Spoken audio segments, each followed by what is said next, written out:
So I started this study that that the theme of it was Canaan, right? Canaan in scripture. And I actually didn't intend to go into this right now. I was just going to go back and offer a quick reference to some of the scriptures from one of my other videos having to do with Abraham and the land and whatnot. And I think this will lead into that. I mean, of course, it all kind of intersects and whatnot. But I found myself stumbling into this topic as to things prior to Abraham and having to do with Noah and then the Tower of Babel and Cain and Abel. And it still coincides with the themes that I was looking into for Genesis. And so it's basically just kind of looking at another revisit, which numerous people have done this. So there's so many contributions to these studies in terms of looking at Genesis, as though it still just baffles people at some level, where there are some functions of it that we can just accept and then kind of get on with other interpretations. But then it always kind of circles back to these questions in Genesis, the origin of the story, the template, and trying to get into the mind of the contributors to scripture and revisiting history, and then getting to the point of being comfortable looking outside the text to then use that as a reference to then look back into the text from other outside resources. So anyway, there's just so much having to do with looking at the book of Genesis. So then I found myself getting caught up in this portion of the study again. And then I, interestingly enough, found myself looking at the question of Noah. And so so to preface this, though, the topic of Canaan is very significant for a lot of reasons. For one, what eventually becomes what people describe as the conquest narratives of Canaan play a huge role in setting the stage for how people, through looking at those events, interpret what God is like and interpret what it seems like God is doing holistically and universally, the methods of transformation, the way people kind of look through the whole overarching storyline in scripture. And it's from how this intersects with Canaan in scripture. Canaan, the curse of Canaan, and then it becomes what's called the Holy Land, and then modern day interpretations of Israel. And then it has just like far-reaching ramifications as to how it's interpreted, right? And so I find this interesting, re-looking at some of this storyline and trying to pan out and look at it and think, okay, am I limiting myself by previous interpretations? What would it be like if I pull back this layer, pull back that layer? And so just looking at things, trying not to make it fit into a certain storyline, trying not to make it fit into automatically assuming good guy, bad guy, or automatically assuming that it's all attributed to God. That there's maybe possibilities of misinterpreting what God is about, just all of these different things, and just trying to look at what is the story actually saying here? How do we line up what the story is saying? Anyway, delving into this topic of Canaan, but first the previous stuff that people associate with Canaan. So I'm also adding, I'm intending to add this audio to the thread that I started on my X account. And the thread has to do with the topic of Canaan. And I had previously posted these introductory videos, just someone I found online. I don't know who they are. I'm not associated with any of their organizations. There's numerous religious videos online for people that do these studies. And so what I was just looking for was a pretty good summary, so that people delving into these topics could have an introduction to how people generally see the topic of Canaan, and then how it feeds into or solidifies the way that they see God and Israel in these interpretations and whatnot. And so I wanted to provide a good faith argument as to that. People seeming to... Anyway, it was a really good... I felt like it was a pretty good introduction. I found it interesting to watch, and it was cohesive and organized and whatnot. So I have those first two videos. And so then I wanted to go into from that, because I didn't really want to do all of the work to reiterate what the story of Canaan is and the ramifications and connections and all of the biblical sequence. And it would also be interesting to go through and do some questioning on some of these videos. But anyway, so I also am generally assuming that people kind of know, like if you're following some of these topics and you're kind of familiar with ideas and suggestions pertaining to scripture and interpretations from all different directions, right? And so when you're introduced to the topic of Canaan, it is interesting because I remember several years back, several years back, when I decided to read scripture myself, and I'm almost betting that this is probably pretty common for a lot of people when you first, we hear all the isolated stories and all the heroic type stories and stuff like that, but then it's hard to know, how are we piecing it all together? How do we really know who the good guys, bad guys are, or what's really happening here with God? And so then when you get older and you're thinking, wait a second, let's relook at how we're viewing God. What does this say about how we assume relationships should develop? Things like this. Anyway, so then there's that time when, you can test out what you believe. And so you read through the whole thing, right? There's this thing that I do remember thinking when I initially, several years back as a young adult, read through scripture. And what it kind of seems like, and I feel like I sort of picked up on this with this other interpretation that this person had. And it seems, how it kind of seems to read, but there's all these disconnects, is that there seems to be an association between Cain and then Canaan and then Babel.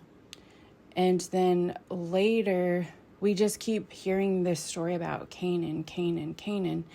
And then later, a lot farther later in the New Testament, after the whole occurrence of Jesus on the world stage, in the book of Hebrews in chapter 12, 22 through 24, it kind of talks about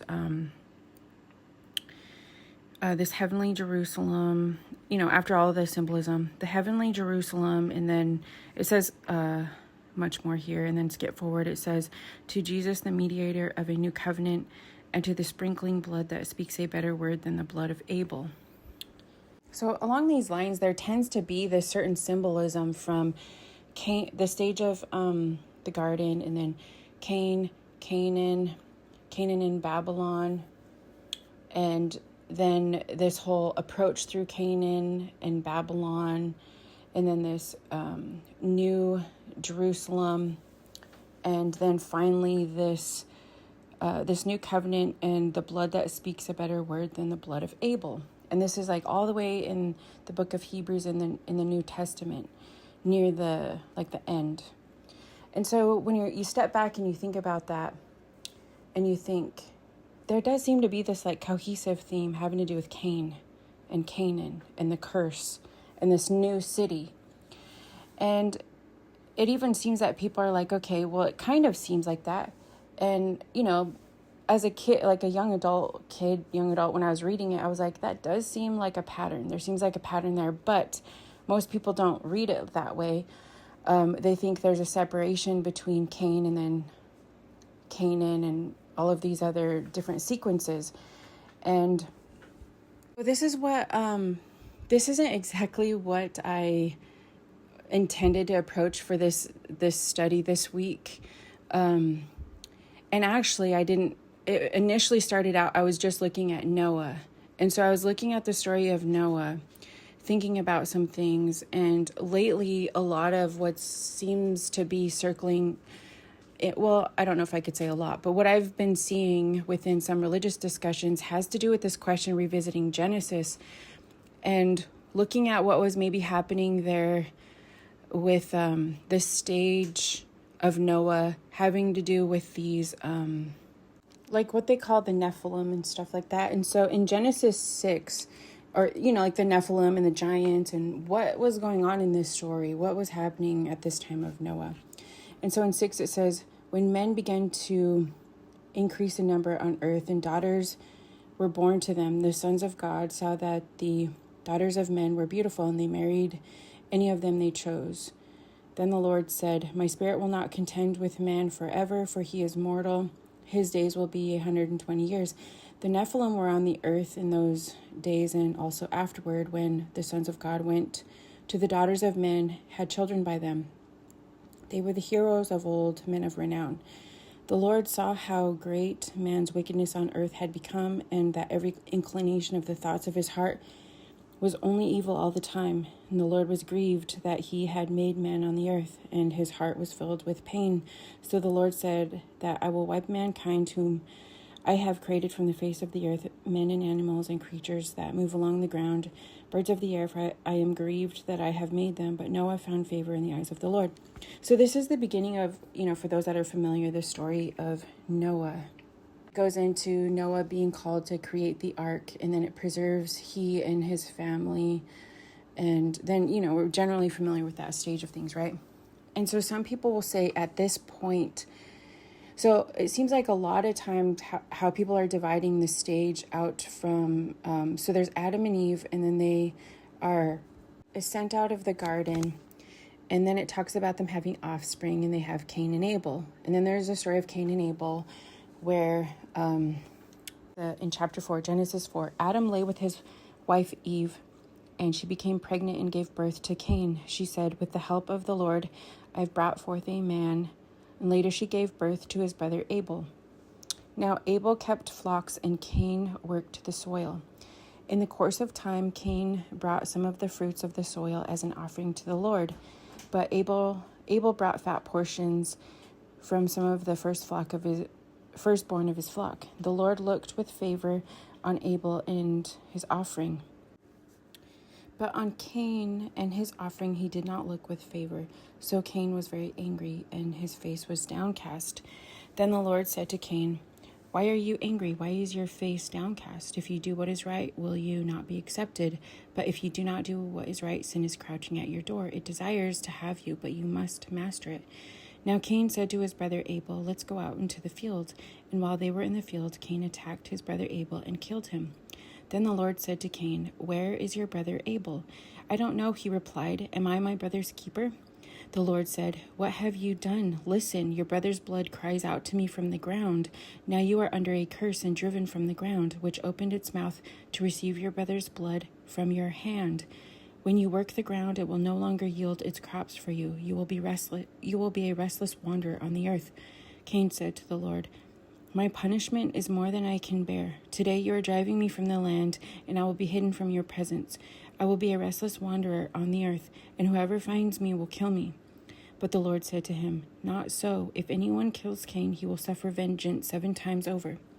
Then the Lord put a mark on Cain so that no one who found him would kill him. So Cain went out from the Lord's presence and lived in the land of Nod, east of Eden.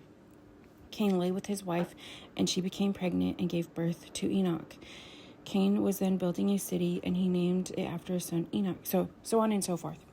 And then what you find after this, so this is what they call like the mark of Cain, the curse of Cain, where because he shed his brother's blood, he has this curse, right? And he has this mark so that nobody will kill him. And so then what you find in the story is that through his generations, there's all this growth and development. It's a very short genealogy, though. These are very short passages, and this is why people always kind of, that along with other difficulties of really understanding what's going on, there's a lot of interpretation as to how to read the story of Cain, the time sequences, and but in the scriptures here, there's this little short portion, and then it talks about through his genealogy. Then eventually, there's this character Lamech, and so it says Lamech said to his wives, Ada and Zillah, listen to me, wives of Lamech, hear my words. I have killed a man for wounding me, a young man for injuring me. If Cain is avenged 7 times, then Lamech 77 times. And then Adam lay with his wife again, and she gave birth to a son and named him Seth, saying, God has granted me another child in the place of Abel, since Cain killed him. And Seth also had a son and named him Enosh. At that time, the men began to call on the name of the Lord. And then we get into what it says, Adam's line. So then it says, when God created man, he made him in the likeness of God. He created them male and female and blessed them. And when they were created, he called them man. When Adam had lived 130 years, he had a son in his own likeness, in his own image, and he named him Seth. After Seth was born, Adam lived 800 years and had other sons and daughters, etc., etc., etc. So then what we get here is, this is where it splits into, initially it was Cain and Abel, and then it gets into the story of Cain. Abel is killed, and then there's this whole time sequence and these developments that Cain is involved in, and then this, what seems to be this exponentially grown like interactions or unresolved tensions, to where there seems to be suggestions of development and progress in the midst of hostilities and tensions and contention and warfare and conflict, to where you just kind of get this imagery that the curse is not really alleviated. And so there's these systems growing in the line of Cain that has these tensions and hostilities and whatnot. And then you have this sequence where Adam has another son, and it's a son that seems to be more in the image of him. And this is where it seems to suggest, as it left off in the last chapter, at that time the men began to call on the name of the Lord. And so there's a suggestion there that people generally interpret this as to Cain's lineage became hostile, and then there was Seth's lineage, which was redemptive. And then it's through Seth's lineage that then becomes this redemptive narrative, and it's split. And so then, so from there, it goes into all of these different stages of genealogy. And then you get to the time of Noah. And so then it says, long time later, through generations, when, and this is suggested as a different Lamech. So then there's different interpretations as to why these genealogies look similar. Like with Cain's, there's some similar names. And then with Seth's, there's similar names. And so when people are interpreting this, they're making it known that this seems to be a different Lamech, not to associate it with the Lamech in Cain's genealogy. So when Lamech had lived 182 years, he had a son. He named him Noah and said, "He will comfort us in the labor and painful toil of our hands caused by the ground the Lord has cursed." After Noah was born, Lamech lived 595 years and had other sons and daughters. Altogether, Lamech lived 777 years, and then he died. Leads into, or ends with, in that chapter, it says, after Noah was 500 years old, he became the father of Shem, Ham, and Japheth. So then this leads into chapter 6 that I had previously read about the time when it says that men began to increase in number on the earth. Daughters were born to them. The sons of God saw that the daughters of men were beautiful, and they married any of them they chose. Then the Lord said, "My spirit will not contend with man forever, for he is mortal. His days will be 120 years." And then the Nephilim were on the earth in those days, and also afterward. Then the sons of God went to the daughters of men and had children by them. They were the heroes of old, men of renown. The Lord saw how great man's wickedness on the earth had become. So this is where it introduces prior to Noah. So it leads up to Noah, right?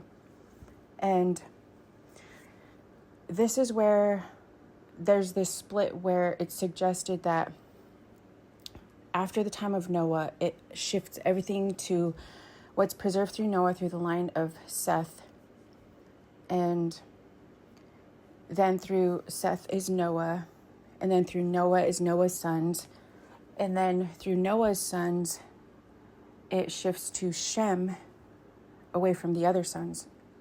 And then it, and so it could be that. It could be that this is how we're supposed to read it, where a portion emerges and then there's the one that's preserved and then the other ones that are not. And then another portion emerges and then the one that's preserved and then the other ones are not. And that's generally how it seems to be interpreted. This is kind of what it seems people get this interpretation through scripture, that the preserving line is through Israel, that it kind of sloughs off all the other contributors and they're no longer a part of it. And there's this distinction through Israel.